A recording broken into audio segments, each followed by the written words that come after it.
Hi everyone, it's me again, Hayes, and welcome back to my channel. So first of all, I'd like to say happy 2024 to everyone. Happy New Year. So this is a great year for you, and I'm looking forward for the best year yet. So let's start.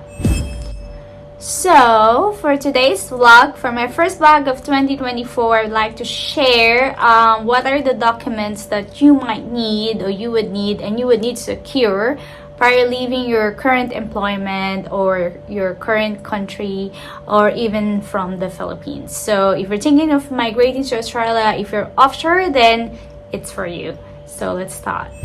Residence. So yes, so the primary applicant needs to have all of these requirements. So of course you need to have a valid passport, all your old and new passport with stamps, your PSA birth certificate, your TOR, RLE, your college diploma, of course your high school diploma as well, your PRC license, PRC board certificate, or your LUPAN. And then if you already passed NCLEX from a US state, then you need to have your NCLEX pass letter, marriage certificate if you're married, and if you have any proof of change of name, English translated resident ID. For instance, if you went from the Middle East, then you have your comma, then you need to translate that, so you might need it later on. Also your professional certificate or registration overseas, if you have, make sure it's in English. Other things are your police cert clearance. So this is really important, so you need to have this if you stayed for a country for at least 12 months for the last 10 years, and if you're onshore, you need to submit an Australian police clearance as well, which is AFP, even if you just arrived in Australia. Also, other things are your certificate of employment, so make sure your COEs has the full-time or part-time indication, or your hours of work per week. If you can't have it, then you can do anything, but I would suggest to have it done. Payslip for the last 10 years of all your work employment, that's crucial for PR application, and also for max skills assessment.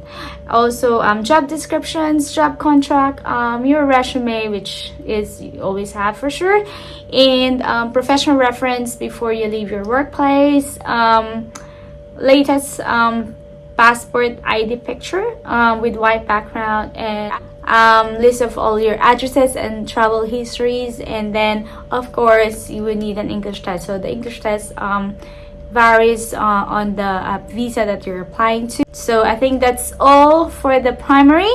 So for other immediate family members, unless they are your partner is skilled, then they need to submit the same requirements, or they need to have all the same requirements. Otherwise, for a partner and your child or all your children, they need to have the same thing as the valid passport, all the passports with stamps, all the new.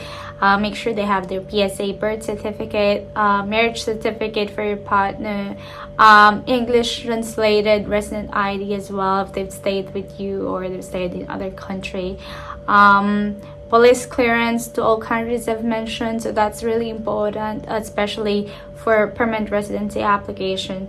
Also a latest ID picture, list of all the addresses that they've stayed for at least 12 months for the last 10 years, and if they need to submit an English test, then they might need to have that as well. Also, if you're onshore and you're working here already, and you're working on your residency application, then you might, if you have any of these requirements, such as your photo card, driver's license, statement of current employment service, and then pay slip as well, and work contract, your current visa of course, and if you've passed NCLEX Australia and your OSCE, then you need to have those as well for you to apply for ANMAC, and of course you will need that to support your application for your PR. So make sure not to bring all the original documents with you as you travel to Australia. Make sure you have it delivered by mail. You can use LBC or DHL. And Yeah, so I think that's pretty much it. If I missed something, just comment down below. But I think that's all the basic requirements that you will need. All the forms that you might need to fill in, it depends on the visa that you're applying to. But yeah, if you're thinking to migrate to Australia, and you will need to have those documents to support your application when you're applying for your permanent residency to Australia. So I hope this will help you gather all the required documents, even if you're just starting your OBA or you're just thinking of migrating to Australia. So at least by the time you're applying for your permanent residency or any visa in Australia, you already have all the requirements that you would need in order to support the application and to support your points as well. Thank you so much, guys, and I hope you watch and subscribe. Have a good day. Bye. Thank you.